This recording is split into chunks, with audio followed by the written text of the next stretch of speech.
po sa ating lahat. So happy Sunday. So today Sunday kasi. So Sunday but still working. Ayan. So rin-ready kasi natin yung gamit for preparation to, no, sa darating na inspection dito. So ito yung ating compressor.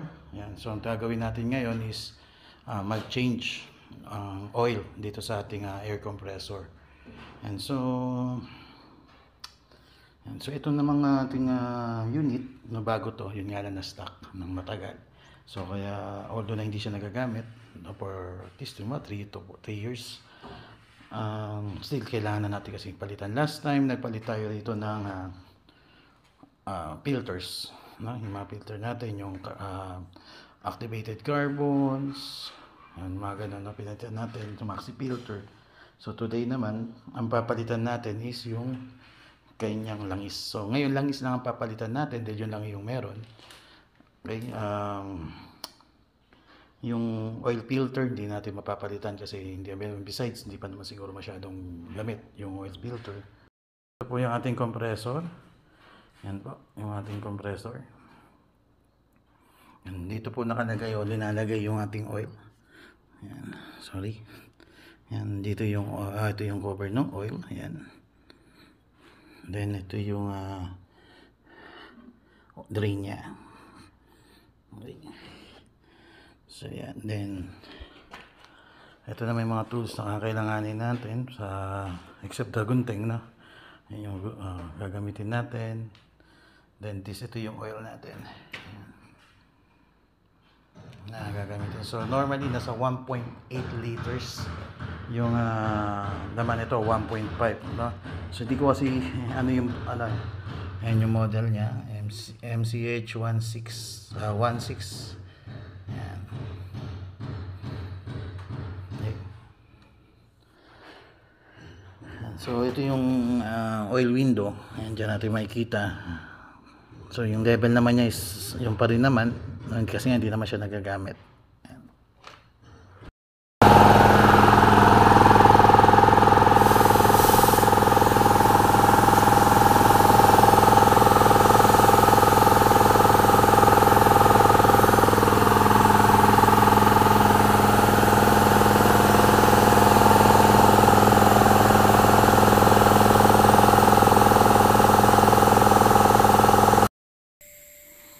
So after running yung ating compressor for 3 minutes, and so susunod naman natin is i-drain na natin siya.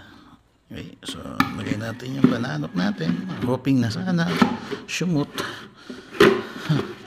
kasi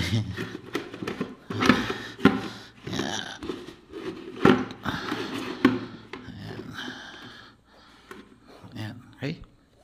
So, in-drain natin. Then, tanggalin natin to. Ayan.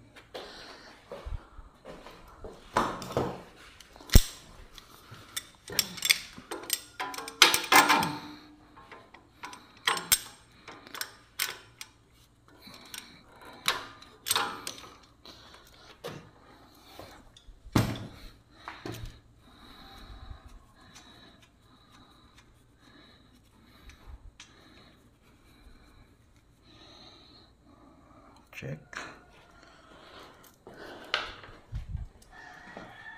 Then tanggalin to. Yung cover nga, tanggalin na natin. So hand tight lang naman to, 2,000.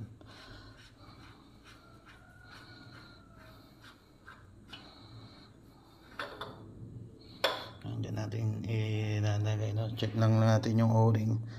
So hindi ko nakakalasin yung o-ring. Ayan, kasi bago pa naman, no? Ayan.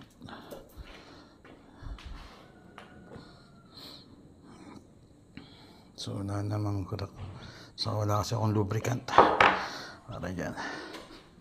Okay. And then sunod yung ating drain valve, no? So ang pagkakaalam ko, this is 17. Yun lang dapat sa akit.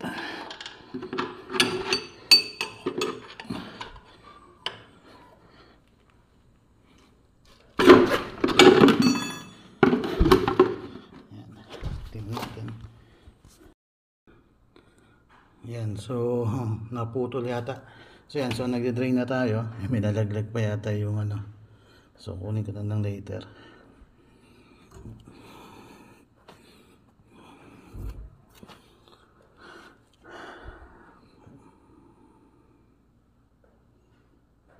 So, yan. Tayo natin ma-drain lahat. So, yan. So, after na ma-drain yan, ibabalik lang natin yung mga tinanggal natin kanina. Gaya nung once na nilagay na natin yung langis. Ito, balik natin to. Yung cover niya. Ito yung mga cover. Ito. And then, huwag kakalimutan yung O-ring. Make it sure, baka tumagas. Misasa, di ba, nalalaglag to sa langis natin. So, always make it sure na nakukuha natin siya na maayos. Ayan. Okay po. So, yan. So, isasali na natin. Kakabit na natin to lahat.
So yan na, so nasali na natin yung langis. So tingnan natin dito sa mirror, sa window niya. Ayan, so dapat ganyan lang. Medyo napadami na ng konti yung paglagay natin. Ayan, okay, so takpan na natin siya.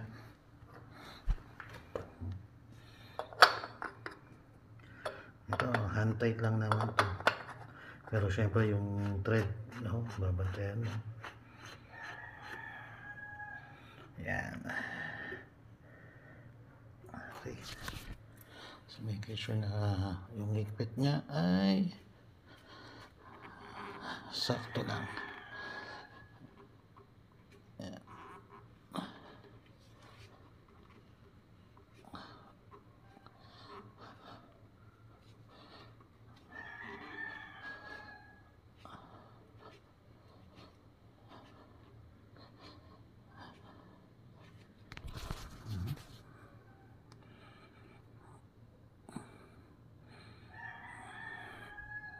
Okay.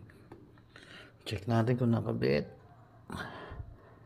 Ayan. So after nito, i-run natin siya ulit for at least siguro mga 30 seconds. Ayan, para mag preheat baga. And after nyan, pwede na tayo mag karga ng hangin sa mga SCBA natin. Kahit 30 seconds na.